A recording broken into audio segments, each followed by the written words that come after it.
Christoph Fetzer. I have the pleasure to present to you confidential computing with SCONE. In the next part, I will talk about basic concepts and introduce some basic terminology. But let me get started with potential application domains for confidential computing, just to give you an idea where we could use confidential computing. But this is not a complete set of application domains, so there are, of course, more that do not fit on this slide. So first, one of the main application domains right now is cloud computing. So we can protect cloud-native applications with the help of confidential computing, so we can make sure that the data, the code, for example, if that's Python code, as well as all the secrets of an application is always encrypted, and that, for example, the cloud provider cannot access the data, the code, say the source code of the Python code, nor the secrets that we use to encrypt our data on the network, in memory, or on disk. And one important application domain is, of course, AI. So AI applications, there we have often intellectual property inside of the application code, as well as data that we process that we need to protect. And confidential computing is not only useful for protecting the application, but one can also use it to protect the services of the cloud itself. So if you have certain cloud infrastructure like Kubernetes or OpenStack, you might want to, as a cloud provider, you might want to protect these services against attacks. And in this context, you can also use confidential computing. One active area of research is now the edge cloud. So if we move applications closer to the users, then we might use edge clouds that have less physical protection. Maybe they are also less up to date than central clouds. And in this context, confidential computing can give us extra protection for the applications that run in an edge cloud. Another application domain that is important are air-gapped systems. Say I have an application that I give to my customers, and that the customer needs to pay me as a company money for using that application. And that my application runs in a air-gapped environment. That application cannot talk to me, it cannot send me usage reports. And so in this context, I want to make sure that my application is properly, or I get properly charged or money for my application. And in this context, we can also use confidential computing. Another domain which will become more prominent are embedded systems. In particular, if ARM chips with support for confidential computing become available, then we expect that embedded systems also will use confidential computing heavily to protect data, code, and secrets. Another domain in which also SCONE platform is heavily used is e-health domain. There we need to protect the data of patients to make sure that there is a proper protection of this data against people that work in the data center or in the cloud, as well as people that set up the applications themselves. So you have strict requirements that application data of patients are properly protected. So let me continue with explaining why we need to protect the applications and what has changed over the last decade. So in the old days, companies ran their own data centers. But now we kind of try to outsource the operations of the data center in the whole computing or systems infrastructure to some external providers, so to some cloud provider. Because it's really expensive and difficult to run your own data centers, in all the software infrastructure, you have to have hypervisors, you have to have operating system, you have to network between the different computers that run in your distributed clusters that might be orchestrated by Kubernetes, and then you have lots of infrastructure services and higher level services that all need to kept running, and so that costs in resources, human resources, in monetary resources to actually set up the data centers and keep them running. So therefore, we often outsource now. Our infrastructure needs to external providers. And so the operating system, the virtual machines, and all the hardware is managed by somebody else. And in confidential computing, I have a very application-oriented view. So we have some application owner that is interested in running his or her application, and the focus is on protecting that application. On the other hand, this application owner uses the service of a provider, a cloud service provider, that runs the infrastructure, and this cloud service provider has, of course, a different view. This cloud service provider wants to protect his or her system. So kind of protects the system while the application owner wants to protect the application. So there are two different objectives that they have. In the e-health domain, sometimes we have also the requirement that the application owner doesn't want to operate the application itself, but instead wants to outsource that too. So all the services that belong to the application and as a collection of services, it is an application that should be managed by some external provider too. And that external provider that manages or that operates that application should not be permitted to see the data, should not be able to modify that data, and should not have access to any key material that would allow this entity, this provider, to get access to the plain text data. And traditionally, we seen that there's lots of focus on security. So from a cloud provider's perspective, I'm interested in system security. So I want to make sure that my system is protected. So therefore, the system security structures the system in a certain way. I have typically a layered architecture, so I have the hardware on the bottom, and then there's a hypervisor, there's an operating system, there might be some container engine on top, and then Kubernetes that uses that container engine. And all the way on the top, there is an application, maybe consisting of multiple services. And the system is structured in such a way that if I am on a certain layer, I do not trust the layer on top. So if I'm the hypervisor, I don't trust any of the operating systems. But if I'm an operating system, I have to trust the hypervisor. So that is the way that we structured the system. So from a systems perspective, the application are the kind of the evil components that I need to protect myself from, or in other ways, every layer that's on top of me, I cannot trust. Every layer that's below, I need to trust. And so this is a good way to structure the systems and to make sure that we can protect our systems. In confidential computing, the focus is on protecting the application. So we have the application here on the slide. It has code, it has data, it has secrets like encryption keys that we need to protect.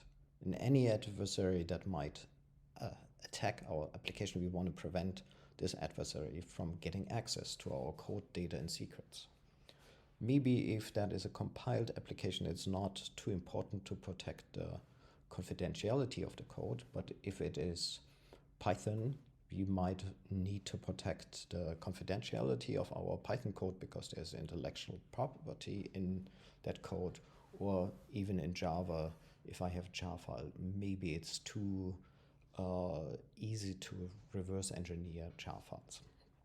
So from that perspective,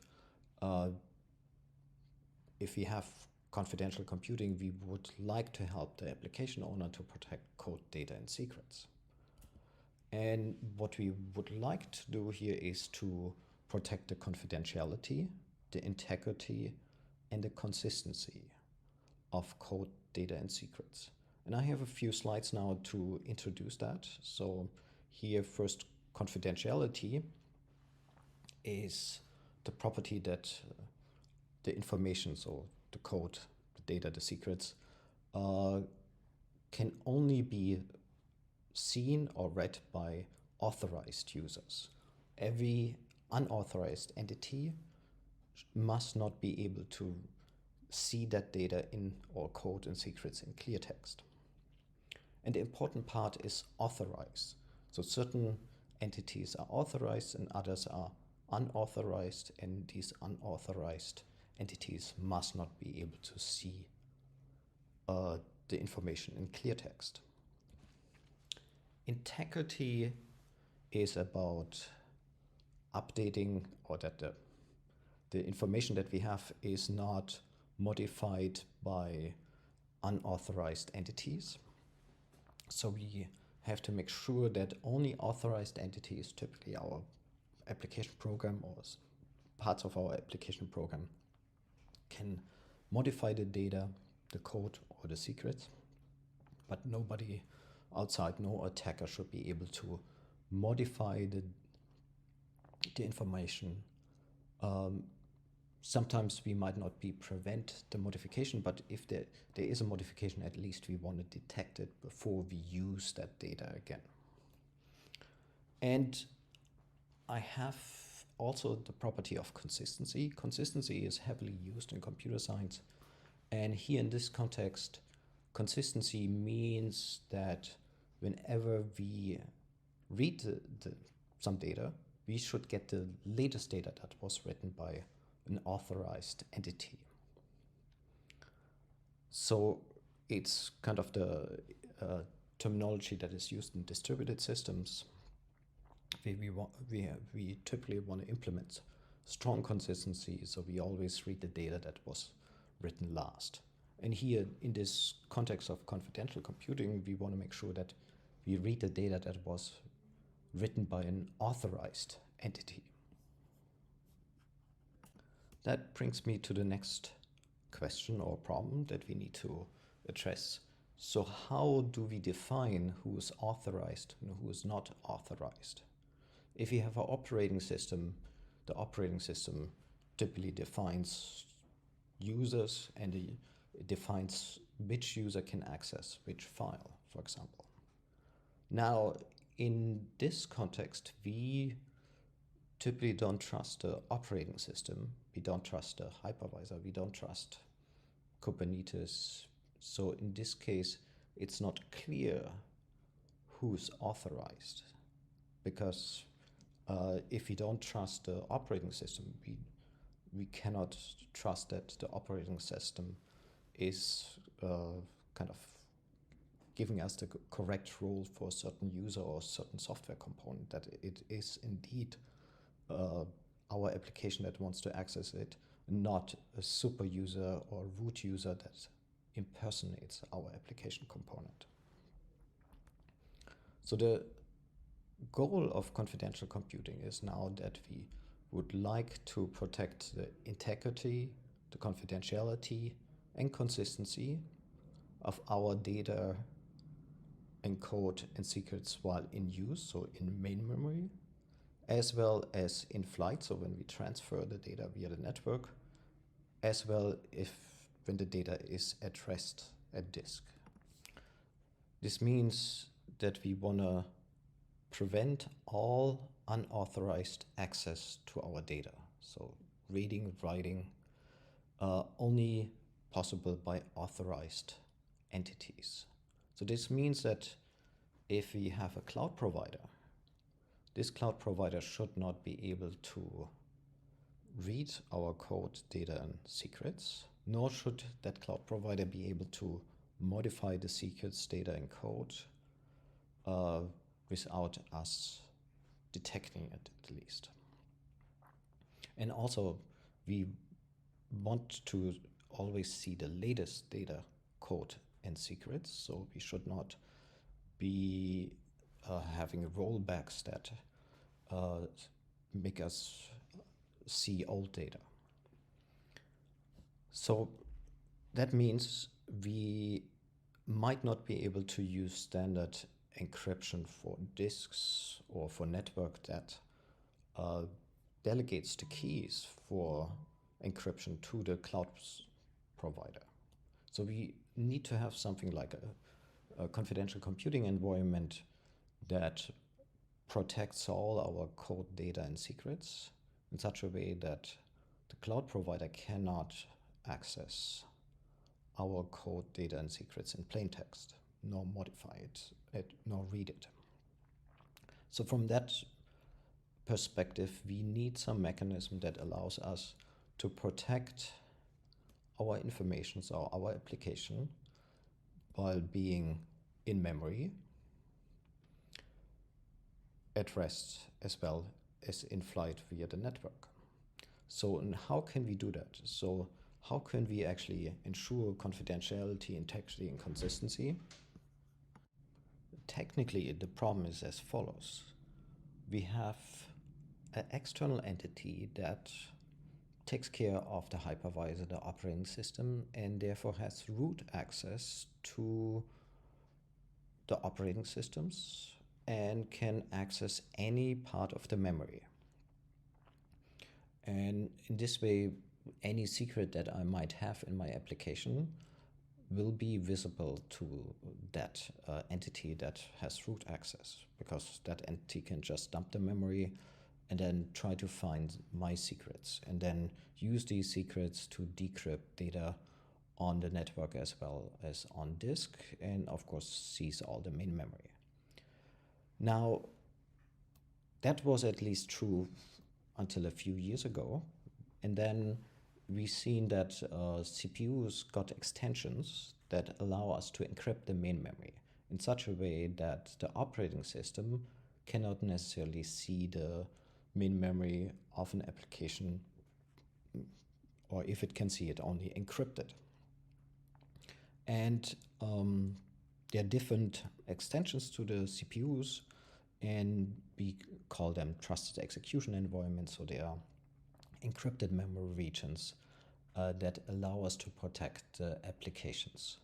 Now, I will in a later part look into these different hardware extensions. Some of them actually don't protect the application itself. We have to have an operating system around, while others allow us just to protect the memory in which our applications run. So there we have to be a little careful which extension we are using, but in this workshop we talk about, or I talk about, ways that allow us to encrypt the application, and maybe in some implementation we might also need to add some operating system that is part of that application.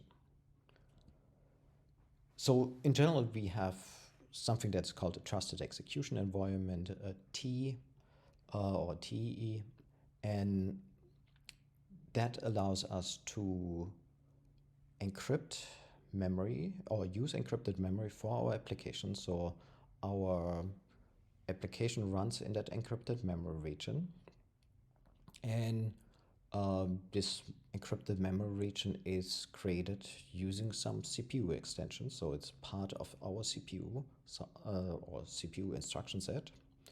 And typically we can call these TEs also an enclave. So that's encrypt the memory region where the application is in. The encryption key is hopefully a random key generated by the CPU. And then we can be sure that nobody else knows that key. If that key is provided externally, maybe to support migration of applications or virtual machines, then we have to be, of course, very careful to make sure that this key doesn't leak. So that I will address in a later part. But for now, I just assume we have some key that is not known to the operating system, not known to the virtual machines, that is only known to the CPU, and that protects the memory region in which our application runs. I mentioned already there are different hardware technologies. So some technologies like Intel SGX, they just protect the application. So I can create an encrypted memory region and I can just put my application code, my application data in there, and I can protect that. While other technologies like 𝘁cie𝗶𝗰, ARM, realms, and Intel TTX, they encrypt complete virtual machines, and if I just want to protect my application, I have to have some trusted operating system as part of that virtual machine. In some later section, I will first introduce Intel SGX and then also encrypted VMs in some other section. So let me first focus on enclaves. And independent what hardware technology is used, we can have the concept of enclaves. So that means that we have some encrypted memory region where we have our data, our code, and our secrets. And all the software that is managed by the external cloud service provider is excluded from accessing that memory region. So while in use, we can protect our application from access from the outside. That includes not only software, but also hardware. So DMA cannot access our encrypted memory. So that means we can make sure that the secrets that we have in the application can be protected from getting accessed, at least in clear text. Sometimes the operating system might see the data encrypted, but that is okay as long as the encryption key for that memory is not known to any other entity.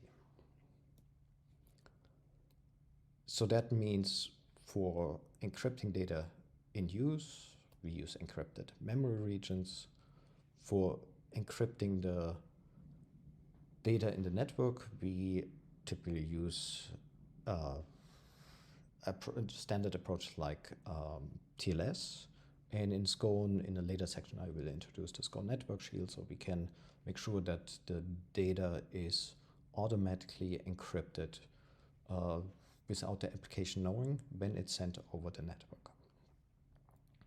And there is no gap in the sense that before the data leaves the enclave, it's already encrypted with TLS, such that the data is never ever being unencrypted and accessible by the operating system. The other protection is at rest.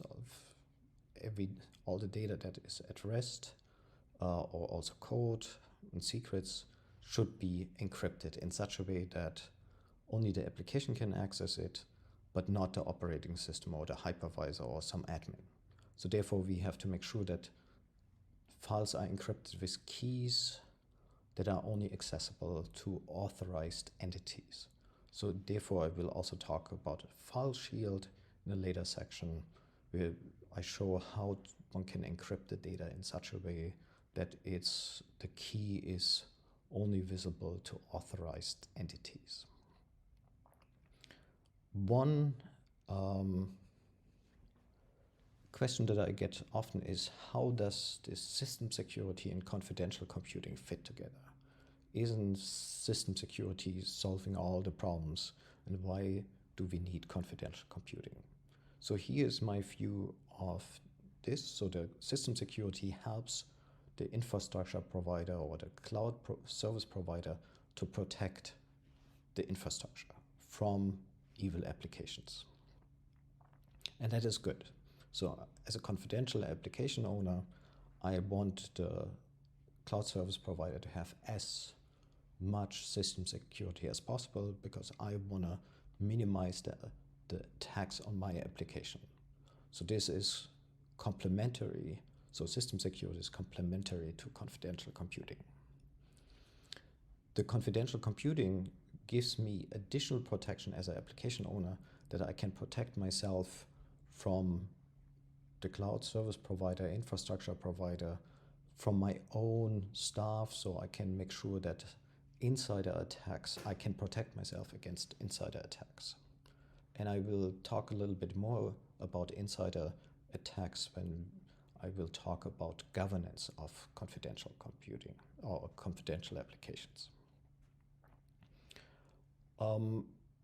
Let me introduce two more terms that are important for running application. One is availability. So it's the probability that my systems, my application, my services are up and doing what they're supposed to do. And typically we want to have applications that have at least 4 nines availability, so 99.99%, maybe 5 nines or 6 nines availability. And if I have such a high requirements regarding availability, I might need to run my application across multiple availability zones and also across multiple in multiple regions. So I will also talk about how to run confidential applications in multiple regions, how we can achieve that, and what are our assumptions regarding availability. So basically, confidential computing doesn't help us regarding availability, but it should not prevent us to using standard availability mechanisms. That is an important part, and we actually have to work on making sure that we can fail over to a different availability zone automatically or different region.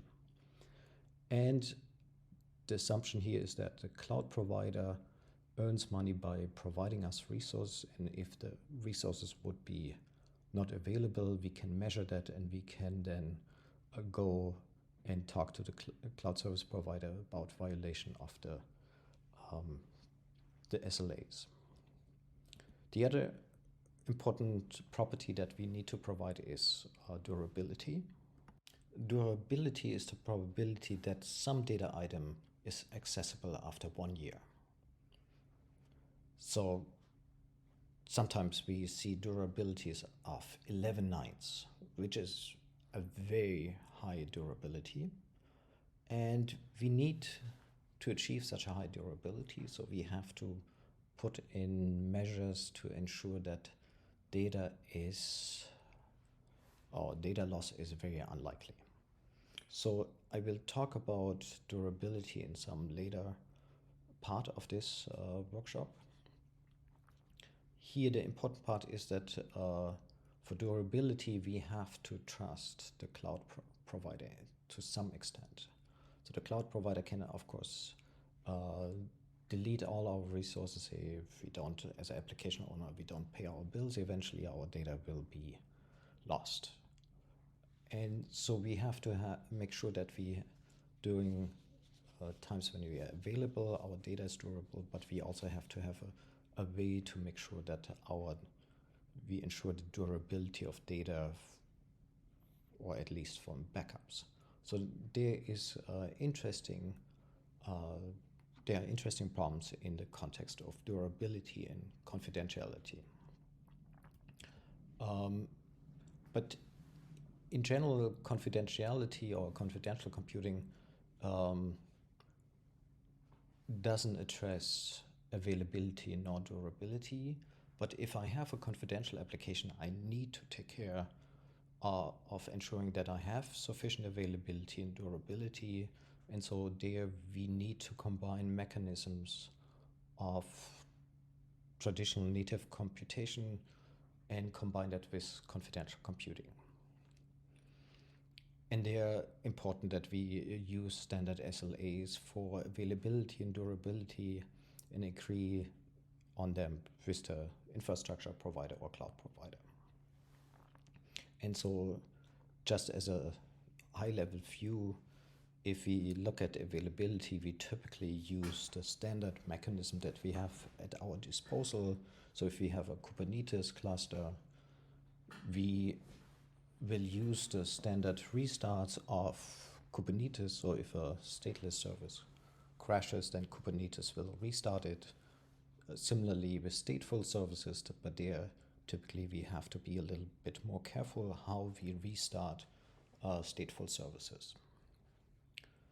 And so the idea is that we use standard mechanism for ensuring sufficient availability that might be built into our orchestrator like Kubernetes, and we have to monitor our application and also the infrastructure to see if there are SLA violations.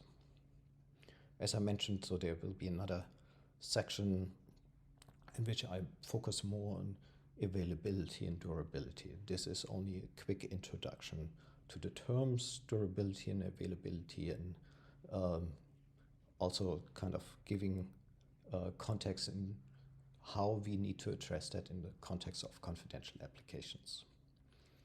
But let me first give you some example. So what kind of information do we want to protect? So we might want to protect the code of our AI application. So we might have a Python code that uses some Python library to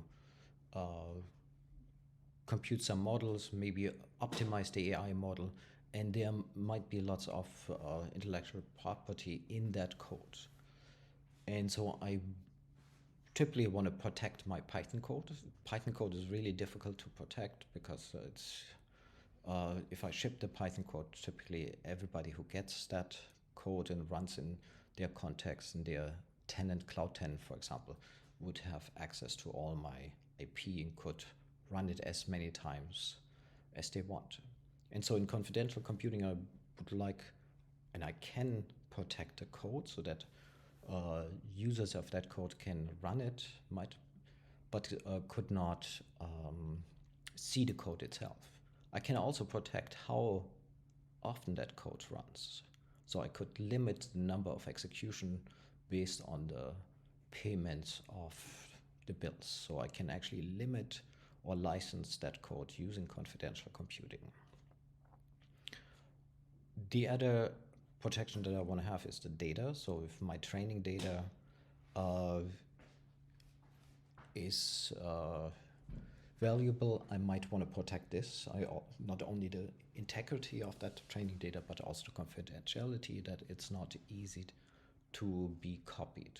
Also, if I'm a data provider, I can use confidential computing to protect that data and also the usage of that data. So I can measure the usage and only allow the usage regarding to the agreed upon usage terms. The other things that I need to protect are secrets. Like if I have a database might support encrypted tables, and the key for the encrypted tables I need to protect so that a root user cannot just copy that key. In this context, let me introduce MariaDB. MariaDB is a popular database. It supports encryption of the database, but that encryption key is typically stored in a configuration file. And that configuration file is protected via access control by the operating system. So only the MariaDB user can read it. But if I'm an adversary and I have root privilege on that system, I can impersonate any user. I can be the MariaDB user, or I can directly read that file as a root user, so without this access control being any hindrance for me. So from that perspective, if I only want to permit MariaDB to use or see that encryption key, just having access control by the operating system might not be sufficient. So, because the operating system will prevent any non-root user that is not MariaDB from accessing that configuration file. And if only authorized user can become root users, maybe that is good enough. But if that operating system is managed by an external entity and that external entity is root on my operating system, then this adversary can gain access to my data. Or if I have some user that was an authorized user and then is laid off, then this user could also become an adversary later. So we might have insider attacks of authorized users that become unauthorized. If we need to deal with these scenarios so that we cannot trust the root users, or if we can not trust any user or that has access to the system, that is defined in our threat model. So the threat model says kind of what is the power of the adversary and what are our protection goals. And so I will introduce some high-level threat model in the next section of this workshop.